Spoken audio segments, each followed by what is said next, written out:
Bom, eu sou de origem russa, né? Russa, nascida no leste europeu, né? E a guerra nos surpreendeu, meus pais foram levados para meu pai como prisioneiro, né, pelos alemães, em 43, e minha primeira infância foi num campo de trabalhos forçados na Alemanha. Quando a guerra, foi um tempo muito difícil, de privações de todos os tipos. Quando a guerra terminou, um soldado apareceu assim uma divisão, era um italiano, e ele trazia em mãos, eu nunca tinha tido um livro, eu nunca tinha tido um brinquedo. Imagina se não tinha nem comida, quanto mais livro. E ele estava com as mãos em mãos, ele trazia um livro em escrita gótica, alemã, Os Contos de Grimm. Aquilo, sem capa, não havia capa. Eu tenho esse livro guardado. Ele deu para minha irmã e para mim. Então, aquele primeiro contato com o objeto encantado, eu lia já alemão, foi uma coisa realmente que mudou muito minha vida. Muito minha vida. Então, ver que eu poderia ter uma possibilidade, através da leitura, entrar em outro mundo, um mundo encantado, né? Que eu não tinha. É um mundo que eu não conhecia. Então, depois que nós optamos por Brasil, por vários países abriram, nós chegamos ao Brasil no final de 49 e ficamos num lugar que agora é memória do imigrante, a Ilha das Flores. É um trabalho muito bonito da UERJ com a Marinha.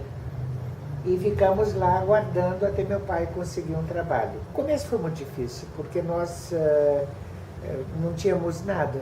Nem língua, nem nada, nem comida. Então foram trabalhos. Minha mãe, por exemplo, é arquiteta, né? Eu vou mostrar depois uns trabalhos que ela tornou-se depois artista plástica, até da Academia de Belas Artes, como membro foi. E meu pai é engenheiro, mas nenhum diploma de nenhum dos dois foi revalidado aqui, porque não havia condição de conseguir o original. Então, a mamãe trabalhou na parte de bordados que ela fazia, e meu pai foi trabalhar no Arsenal da Marinha, trabalhava como engenheiro e ganhava praticamente como operário, nunca se queixou. Então, meu trabalho, eu consegui uma bolsa de estudos. A minha primeira cidade foi Niterói, que eu tenho um carinho muito grande por Niterói, e depois Rio. Então, eu sempre busquei onde eu poderia colocar algum curso, algum livro, alguma coisa, e meus pais sempre incentivando muito para a leitura, né? Para a leitura. Então, eu via um livrinho, alguma coisa, já ficava. Depois eu tinha que trabalhar. Fui trabalhar muito cedo, trabalhei em várias áreas, né?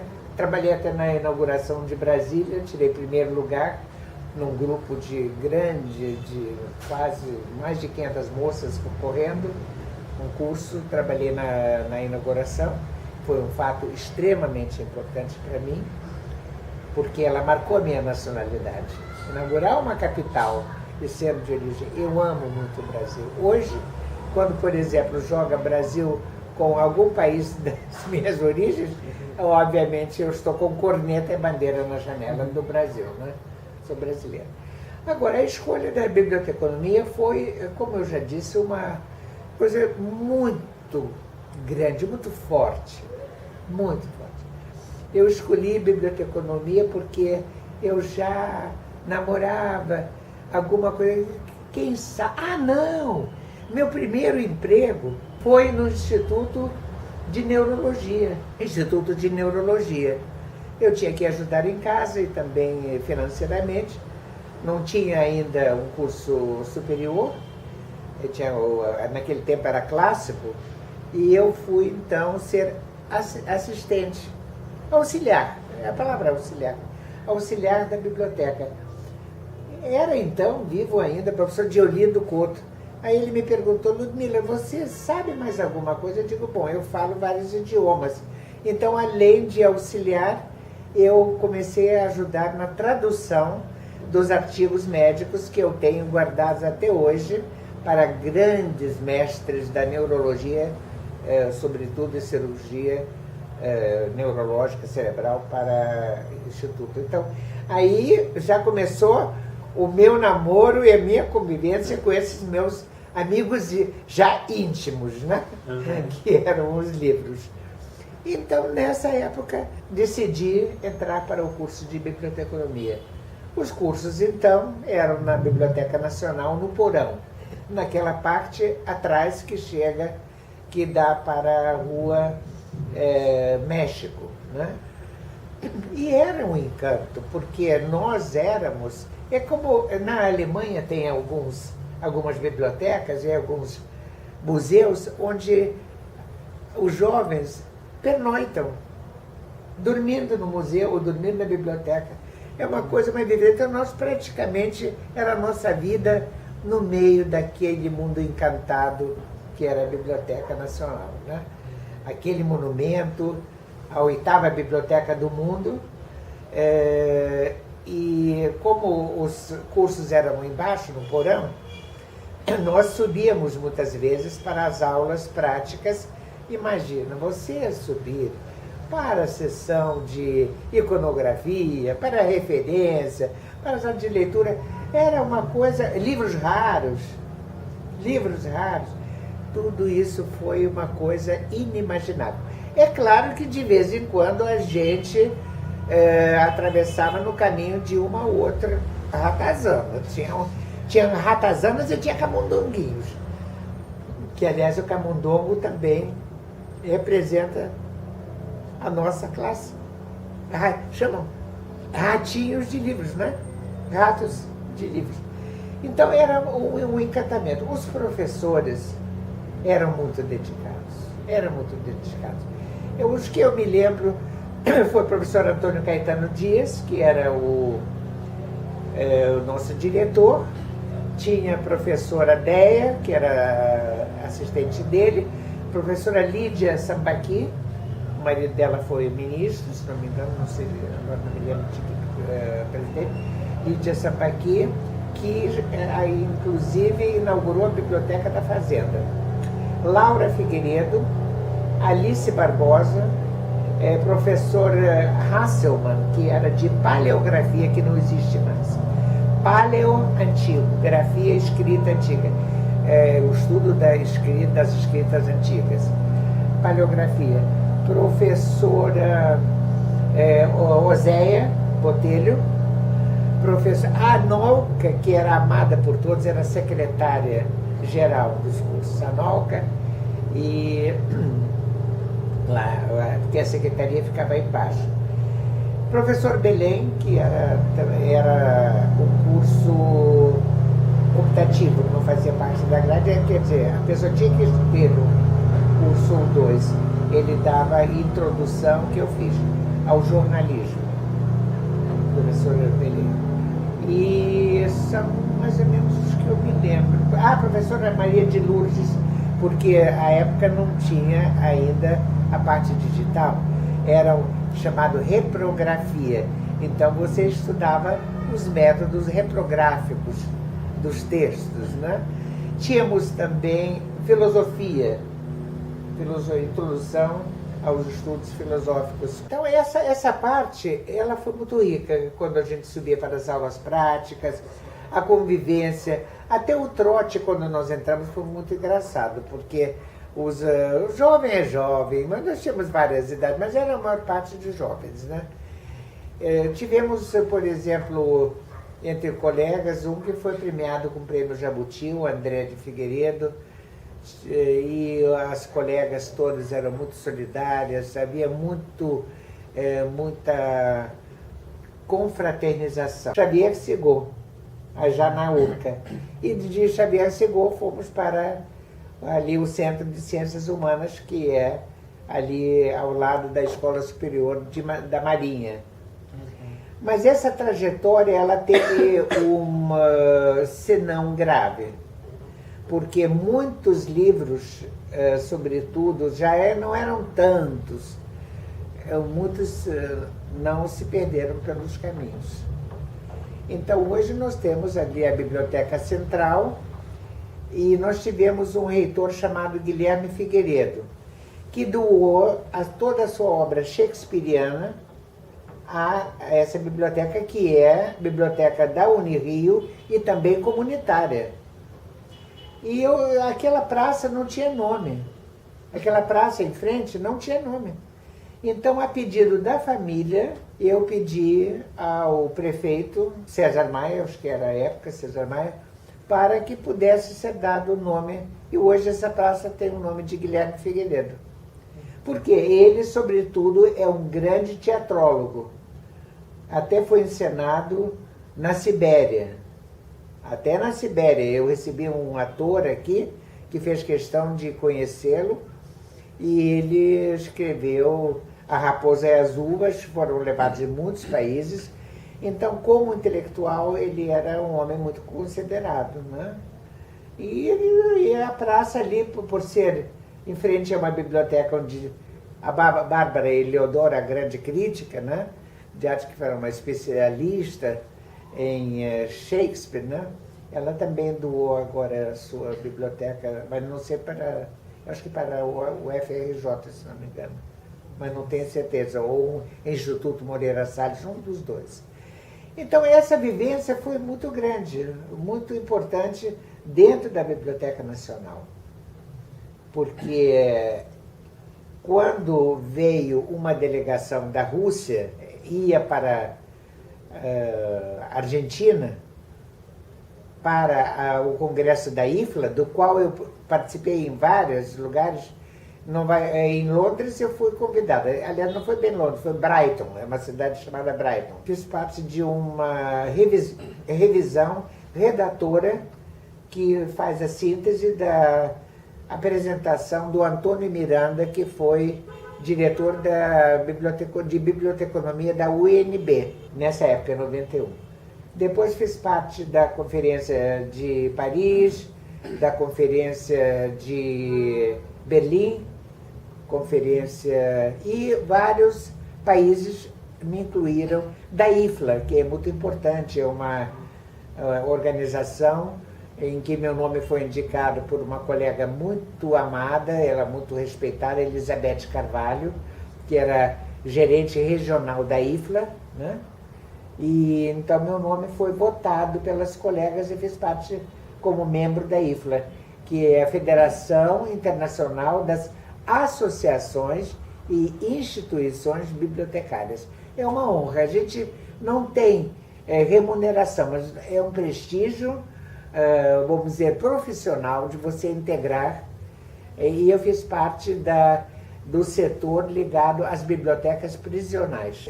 Na IFLA chama-se Pessoas, Autores em Desvantagem, quer dizer, eles não têm aquela vantagem de uma pessoa livre de ter acesso e ir a uma biblioteca ou tudo. Ela tem que ser no local, né? Então, essa é uma vivência muito importante entre os colegas do mundo inteiro, né? E me sinto muito honrada. Eu fui homenageada e me colheram de surpresa porque professor aposentado, ser homenageado com medalha de mérito, foi medalha dos 80 anos de museologia, dirigido pelo professor Ivan, que é um excelente professor. Eu acredito que o complô carinhoso da professora Ana Virgínia, da professora Simone e o professor que agora leciona a história do livro, professor Fabiano também. Eles fizeram essa homenagem. Eu posso dizer que talvez eu tenho algumas medalhas, inclusive sou condecorada pelo governo português, do Mário Soares, com título de comendadora, mérito pela contribuição à cultura luso-brasileira. Mas essa homenagem na Unirio, essa que eu acabei de contar, essa foi talvez a maior, porque foram meus colegas, foram os alunos, minha neta pôde assistir, meu filho, minha nora. Então essa foi uma emoção muito grande, não há dinheiro. Ainda recebemos, eu acho que muito pouco, os professores de modo geral. A classe política tem que pensar mais na cultura, porque um país como dizia Monteiro Lobato, sem homens, sem livros, sem cultura, é um país vazio. E nós temos riquezas, você vê até no esporte, saem de onde? De campinhos cheios de mato, sem apoio e ganham medalhas. Então, e não tem acesso a um livro, às vezes uma leitura a um computador. Então, a parte hoje digitalizada, ela também ajuda muito na disseminação da informação, obviamente, né? Mas a leitura reflexiva é muito importante, porque a imagem, ela é emotiva. A imagem tem um impacto emotivo. Quem vê só televisão ou só parte digital, é claro, tem um pouco de texto também na digitação, mas ela não leva a reflexão, como eu digo, o leitor é sempre um pouco coautor. Porque pela tua cultura, pela tua vivência, pela tua emoção, o autor não diz às vezes como era o ambiente. Eles entraram na sala, você decora a sala como você quer. Olha, o trote, como sabe, todos jovens, né? Muito felizes de estarmos ali neste Palácio da Cultura, nessa casa aberta ao povo, porque ela é do povo, né? Biblioteca Nacional é uma biblioteca, embora alguns consideram como uma biblioteca-museu, mas essa palavra é um pouco estática, ela tem vida, ela tem... Então, nós, quando entramos, ficamos muito felizes. E aí foi feito um trote. Tiraram o sapato de todos, misturaram esses sapatos, esconderam pelos cantos da biblioteca. Você pode imaginar o que isso foi, todo mundo descalço, nas escadarias da Biblioteca Nacional, ali já voltadas para a entrada principal, que é pela Rio Branco, né? Então, os rapazes pediam que as moças deviam fazer uma declaração de amor e convidar também para visitarem a Biblioteca Nacional. Então, nós ficávamos envergonhadas, mas a gente abordava os rapazes mais simpáticos, né? E dizíamos assim que nós, olha, você é bonitinho e tal, eu estou gostando de você, mas venha visitar aqui a nossa Biblioteca Nacional. Então foi um período muito engraçado essa entrada, mas todos entraram muito ansiosos de cursar. É o mais antigo curso do Brasil, da América Latina. E é o terceiro curso mais antigo, eu acho que do mundo. Eu acho que é mais antigo, né?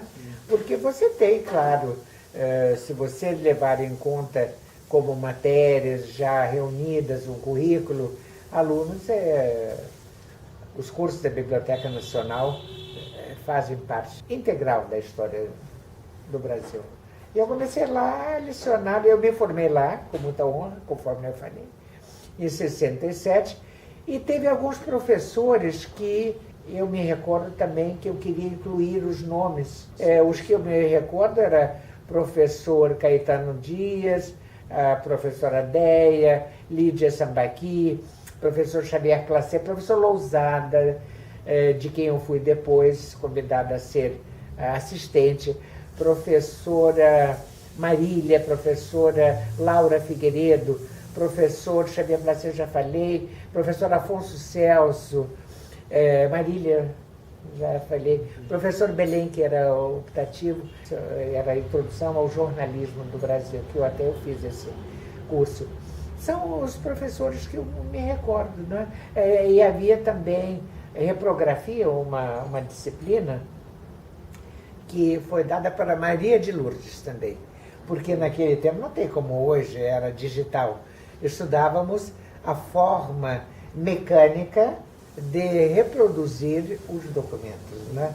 Então você estudava isso. Olha, Rogério, Vitor e Rogério, vocês que são tão ligados a essa profissão tão bela, né? Tão bela, tão linda e tão importante, que vem desde ali ainda os antigos egípcios, né? Quando em Tebas estava escrito na entrada da biblioteca, aqui estão os remédios da alma.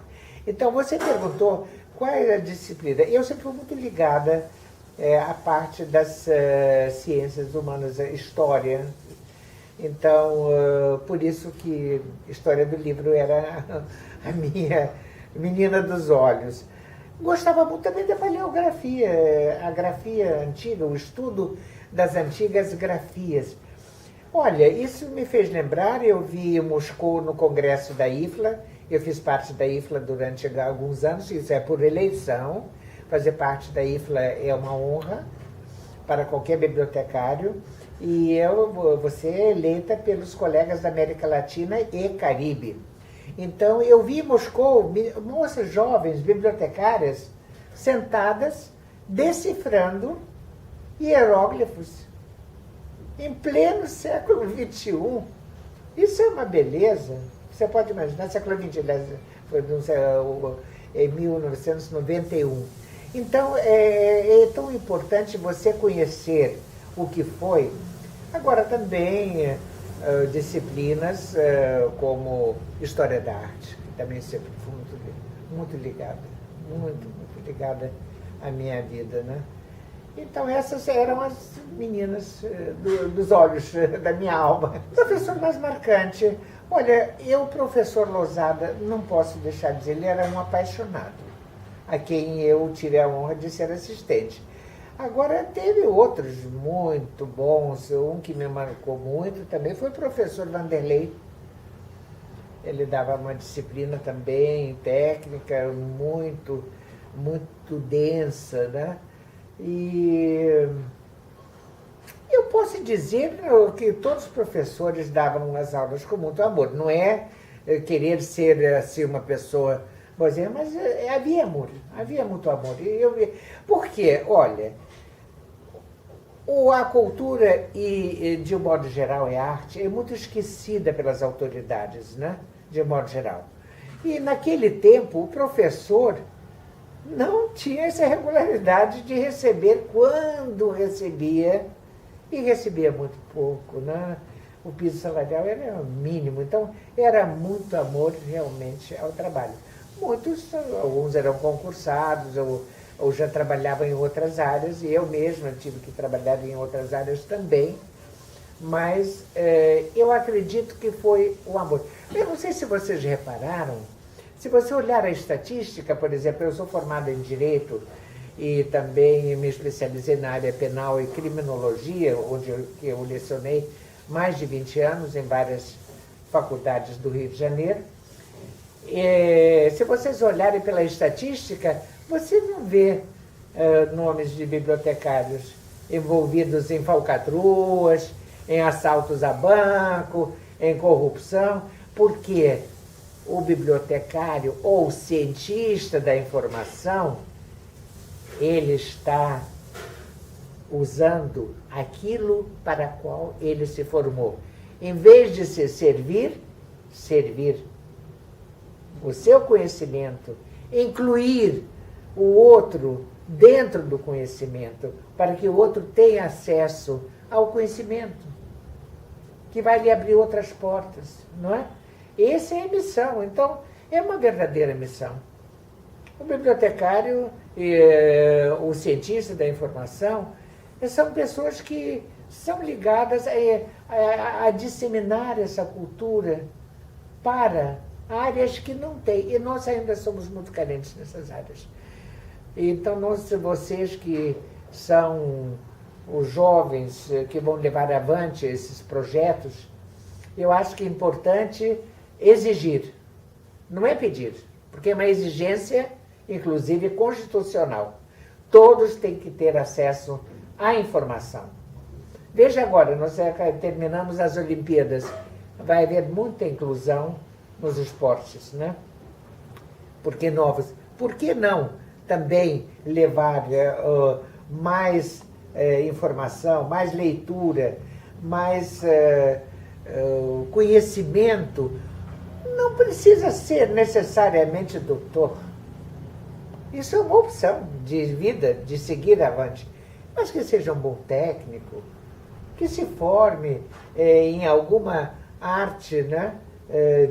Por exemplo, eu esqueci de falar, muito importante, a prevenção e restauração dos materiais, os suportes. Isso é muito importante.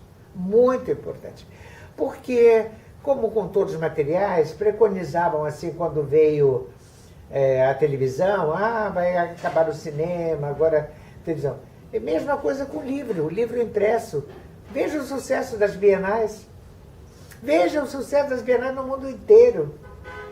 Então, o livro, nós temos na Biblioteca Nacional a Bíblia lá dos sócios do Fuster Schaeffer, que foram os sócios do Gutenberg. Nós temos 2 volumes. 2 volumes. É um patrimônio humano tesouro. Então, e eles estão lá. E nós temos os manuscritos da Idade Média, nós temos manuscritos, inclusive, e a parte digital ainda não resolveu esse problema. Ela deteriora muito mais rápido o armazenamento, vocês sabem, tem que haver formas do que o papel impresso. Então, vai haver formas. É claro que a era digital ela trouxe uma disseminação maior da inclusão, mas ela não pode substituir também só a leitura, a informação através da leitura impressa, que é uma leitura mais reflexiva. Ela obriga o leitor a refletir, a colorir. Eu considero o leitor um coautor, porque ele complementa com a sua cultura e a sua vivência aquilo que o escritor deixou entre linhas. Boa pergunta, porque isso foi uma coisa realmente inusitada. Não havia concurso nessa época para as cadeiras, né? Então, uma vez eu concluído o curso, em 67, me formei pela Biblioteca Nacional, chamavam-se Cursos Superiores da Biblioteca Nacional, né? E eu me formei e recebi o convite pelo próprio diretor da Biblioteca Nacional, que era professor Adonias Filho, um grande escritor baiano, que naturalmente, como um acordo com o professor Losada, que era o professor da História do Livro das Bibliotecas, me recomendou e eu tive essa honra de ser a sua assistente, né? E era esse o título inicial. Depois houve uma migração. A migração, eu digo assim, houve uma mudança da biblioteca. Nós saímos para a rua Washington Luiz, que era um casarão. Nós saímos do porão, fomos para um casarão. E lá, então, já era o nome de FEVIEG, porque era Federação das Escolas Federais do Estado da Guanabara. Era o Estado da Guanabara. Depois dali, nós saímos para Xavier Sigaud. No Xavier Sigaud já era a FEVIERG, porque já era a Federação das Escolas Federais do Rio de Janeiro. E, finalmente, depois, essa junção dessas escolas federais, das quais fazem parte medicina e cirurgia, museologia, arquivologia, nutrição e tantas outras, se reuniram formando a Universidade do Rio de Janeiro, né? Então, essas trajetórias, elas foram, de uma certa forma, também traumáticas. Por quê? Por que traumáticas? A adaptação ao novo local, o transporte do material. Houve uma perda grande, parece, isso conforme os diretores que estavam a cargo da biblioteca nossa, da escola. Estou me referindo ao acervo da biblioteconomia, né? Alguns livros se perderam no caminho, não sei o que houve, se houve deterioração. E hoje nós temos ali na praça, que por solicitação da família, que foi nosso reitor Guilherme Figueiredo, eu solicitei à época ao reitor, ao nosso prefeito, que era o César na época, a pedido da família, que desse um nome aquela praça que fica em frente à biblioteca comunitária, que ela não é só da Unirio, ali da URCA, né? E o professor Guilherme Figueiredo foi nosso reitor e também ele doou a sua coleção de Shakespeare para lá. Ele foi tão importante, eu vou falar porque pouca gente sabe, que a peça dele, por exemplo, A Raposa e as Uvas, o Dom Juan, que tem o mesmo nome também do romance espanhol, ele foi encenada em maior parte dos países europeus, levada no teatro. E até na Sibéria. Eu recebi uma vez um ator da Sibéria que fez questão de conhecer, ele ainda vivia, já não estava mais na biblioteca.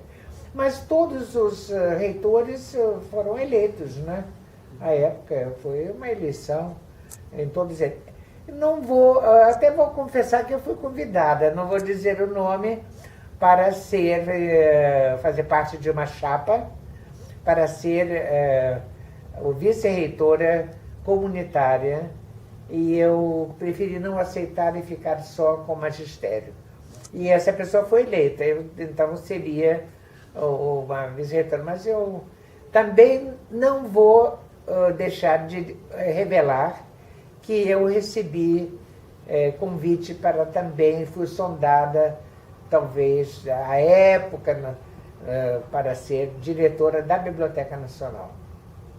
Mas também não aceitei. Eu acho que cada um tem a sua forma. Eu não tinha vivência na organização e administração das bibliotecas. Eu acho que cada cargo tem que ser exercida por profissionais e especializados nas suas áreas. E não ser por, vamos dizer, nepotismo ou por questões políticas. Isso é muito, muito feio, muito baixo.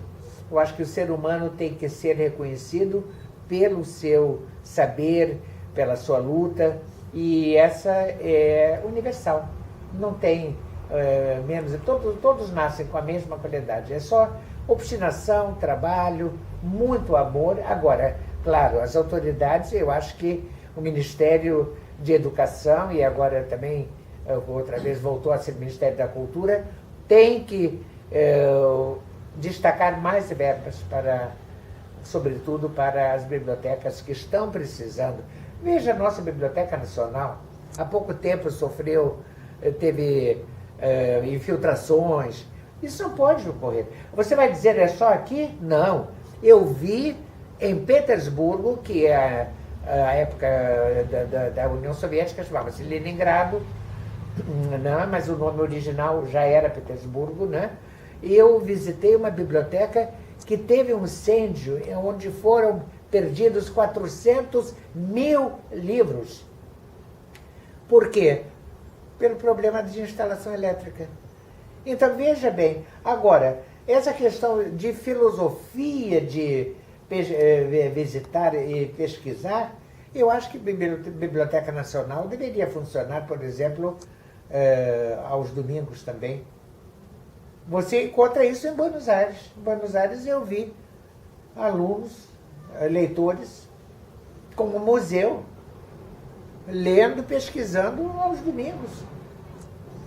Paga-se ao profissional o trabalho extra, um turno extra, um turno alternativo, mas eu acho que tem que haver um pouco mais de um olhar por parte das autoridades, não só para os profissionais, que têm que ser mais bem pagos, porque o pagamento realmente é irrisório. O professor ganha muito pouco ainda no Brasil. Se você comparar as escalas, por exemplo, eu não tenho vergonha de dizer, embora eu ache isso muito triste. Não, hoje, tirados os descontos, eu ganho 1/3 do que ganha um homem que serve um cafezinho.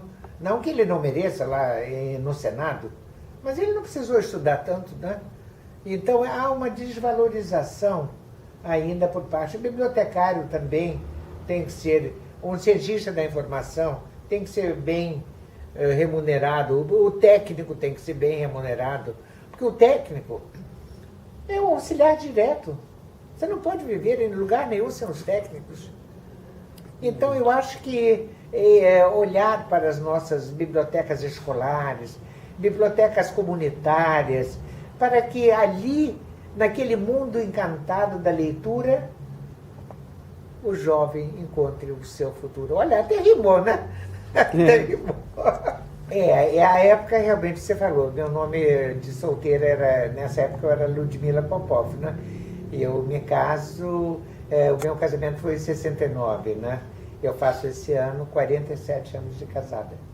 Aí eu passo a ser Ludmila Popov Mairink da Costa, que já é nome do anexado do meu marido.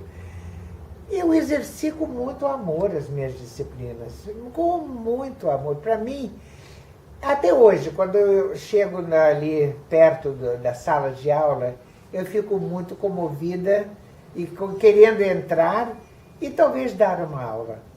Então, as minhas disciplinas foram História do Livro das Bibliotecas, depois recebeu o nome de Produção do Registro do Conhecimento, 1 e 2, depois voltou outra vez.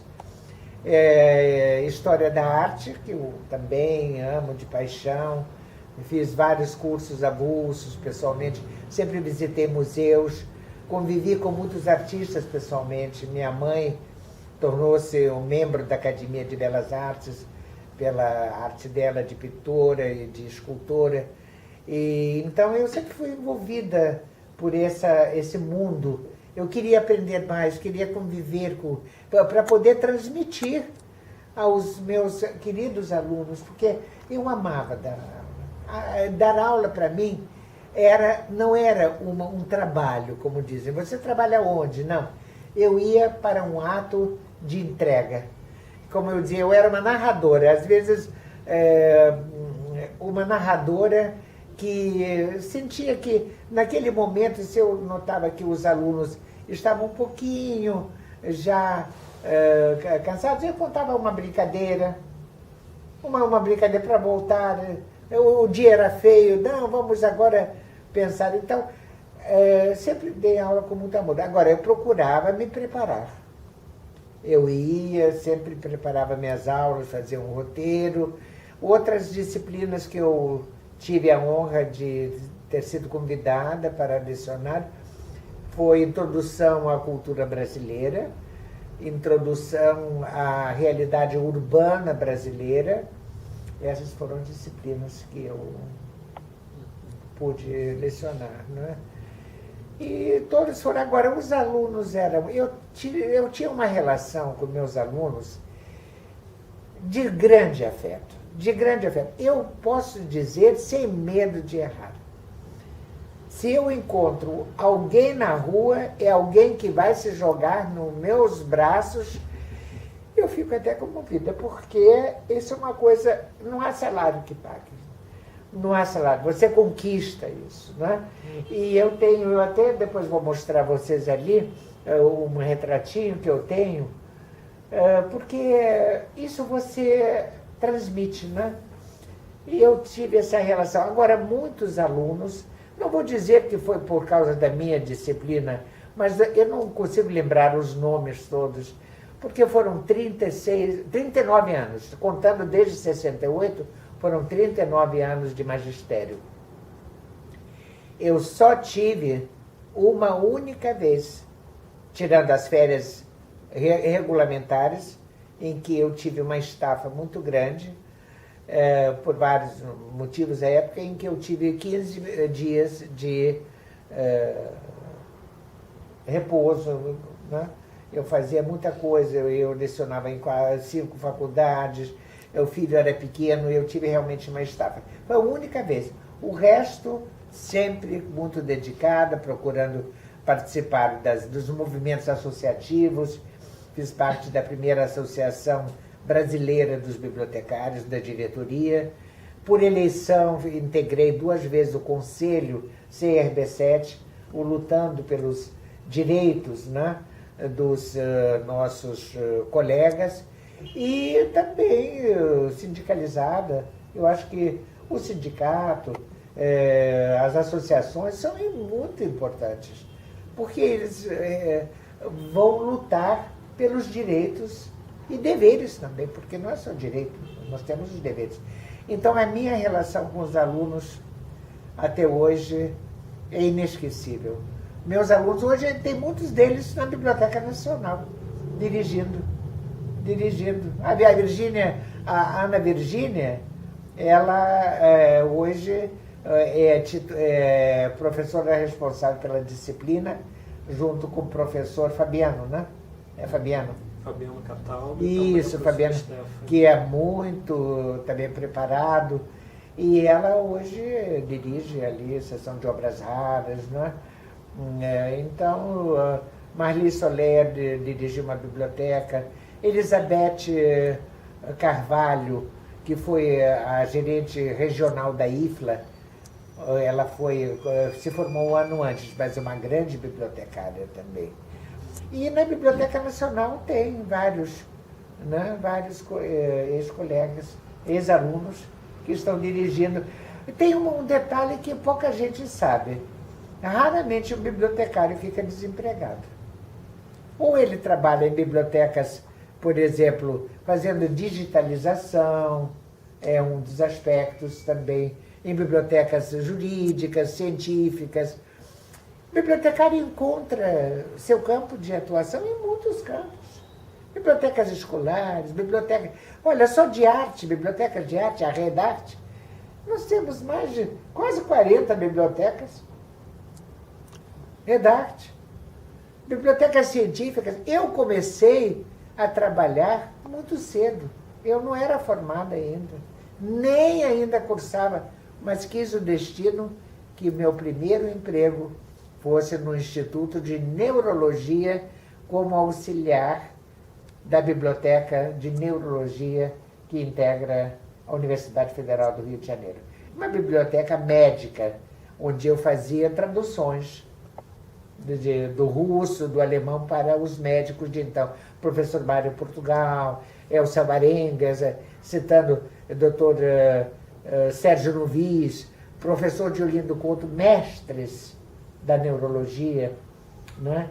E que eu tive essa honra de ser auxiliar já, lá com os meus queridos livrinhos, né? Livrinhos é maneira de dizer, livrinhos carinhosamente, porque eram livros muito importantes.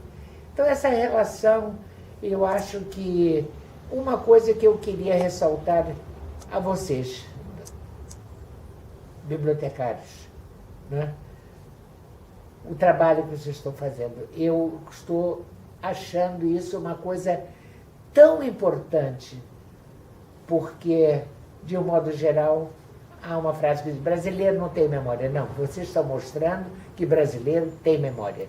Vocês estão resgatando a memória com esse trabalho, mostrando que, com amor, mesmo com adversidades, mudando os governos, mas lá, continua o nosso curso, com dificuldades ou não, com esse ou aquele percalço, mas eu tenho certeza que todos que estão lá e continuam com vocês vão levar essa tarefa brilhantemente avante.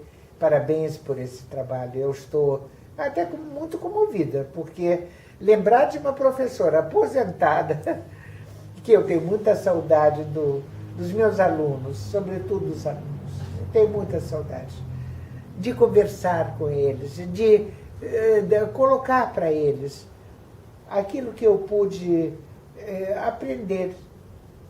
Porque a gente nunca para de estudar. A gente sabe um pouquinho de tudo, mas que saiba esse pouquinho de tudo com amor, com carinho, porque a gente não pode abraçar o mundo, né? Mas quanto mais você abre os horizontes, mais você se torna feliz, um ser feliz, né? E eu acho que biblioteca... muita gente nem sabe o que é biblioteconomia. Vocês estão resgatando. Acham que é uma parte da economia.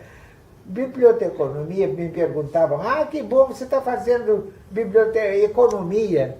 Então, não. Vocês estão mostrando a história de uma grande instituição. Grande instituição. Com escassez de recursos, com muito amor, com dificuldades. E eu que vim de tão longe, de tão longe, e esse país me adotou, e eu adotei-a como minha pátria-mãe. Sou brasileira com muita honra, por escolha, sou brasileira. Hoje, pela Constituição, não se usa mais brasileira naturalizada, é sim brasileira. Eu me sinto, sabe como? Eu sempre gostei de gente morena.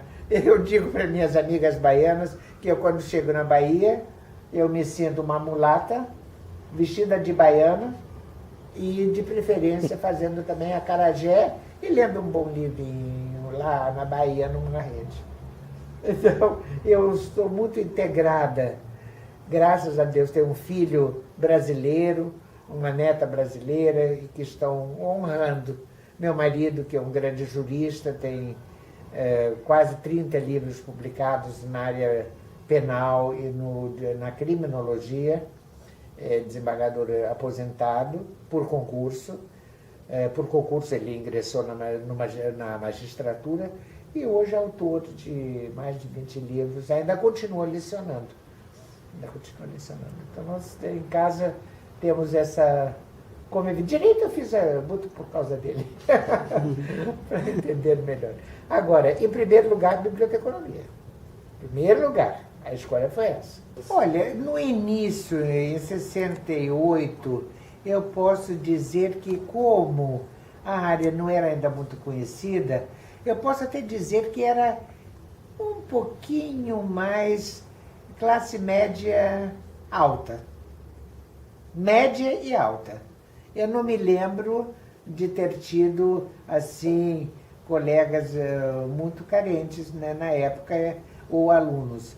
Mas, aos poucos, eu fui notando que, com os congressos, com a divulgação da importância, os alunos, quanto à idade, eram quase sempre jovens.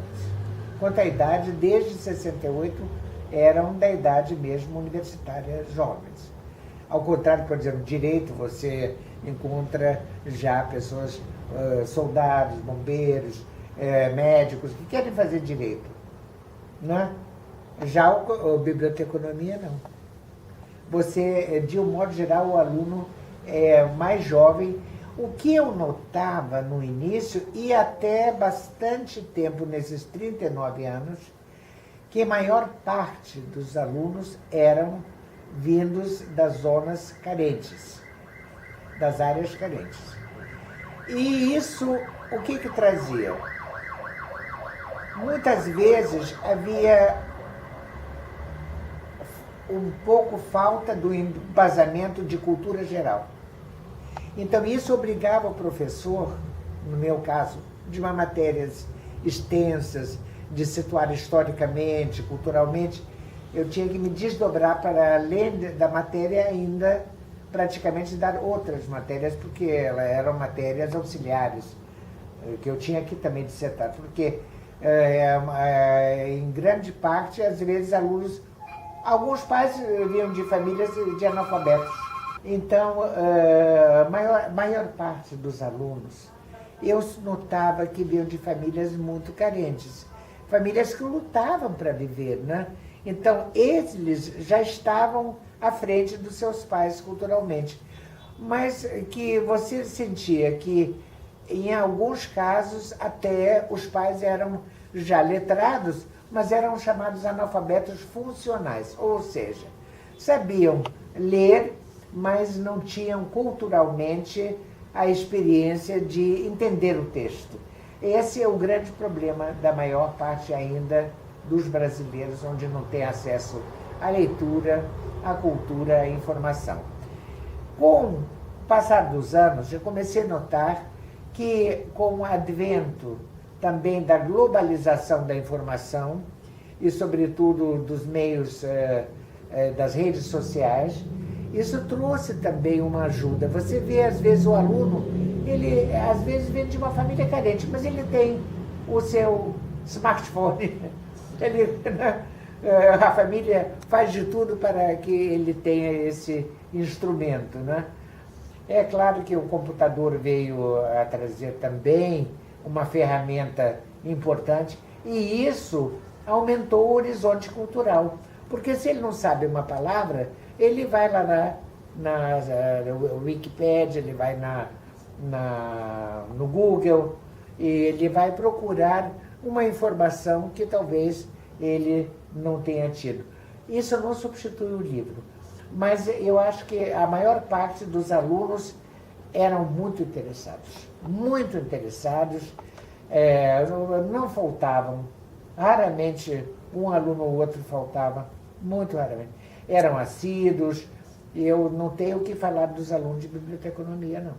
Pelo menos na minha disciplina, eu não estou aqui fazendo aqui uma preleção bondosa, nada disso. Eu estou fazendo uma preleção real, porque eu não fazia chamada oral, eu fazia chamada... houve um período pequeno em que eu até fazia, chamava fulano, por exemplo, mas achei mais efetivo o aluno assinar o seu nome, porque a assinatura era o documento de que ele esteve presente naquela sala. Os alunos eram muito interessados, muito interessados. Fazíamos grupos para que fizessem monografias, estudos. Fazíamos muitas visitas. Eu sempre procurei levar meus alunos a boas bibliotecas, voltar à Biblioteca Nacional, voltar a uma biblioteca pública, aquela Celso Kelly, que era ali na Avenida Rio Branco, na Presidente Vargas, a uma biblioteca escolar, a uma biblioteca universitária, que foi dirigida, até diga-se de passar, brilhantemente por uma colega nossa, Maria de Fátima Raposo. Para vocês verem como um bibliotecário pode ser valorizado, a época era universidade, que hoje, infelizmente, acabou. Tinham vários centros, várias bibliotecas. A universidade colocou, então ainda tinha um Jornal do Brasil impresso, uma página inteira com agradecimento a Maria de Fátima no dia do bibliotecário, de agradecimento pelo seu trabalho. Isso é uma coisa muito rara. Então, os alunos tinham essa possibilidade de ver, por exemplo, um laboratório de restauração que funciona ali na Biblioteca Nacional, visitar uma biblioteca de arte, visitar uma biblioteca escolar.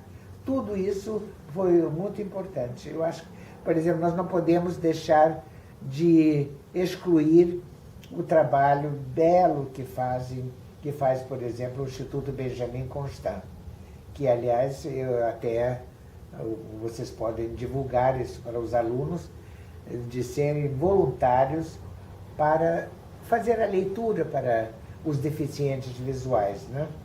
Que essa é uma forma de inclusão também. Eles dependem da voz da pessoa, fora do braille, né? Então, tem muitas opções. E essa convivência com os alunos foi muito carinhosa. Olha, teve época em que eu cheguei até a levar, no final da aula, uma pastinha que eu sei fazer de berinjela, que os alunos gostavam muito. Eu levava umas torradinhas, então fazíamos uma confraternização. Então, essas coisas fazem parte da vida, né, universitária. Não é só aquela rigidez, acabou a aula e tal, tchau. Olha, é um nome engraçado, porque talvez seja um nome emblemático, que me vem à cabeça, tinha uma moça chamada Vitória. Eu acho que ela era do Espírito Santo. E Vitória era muito boa aluna.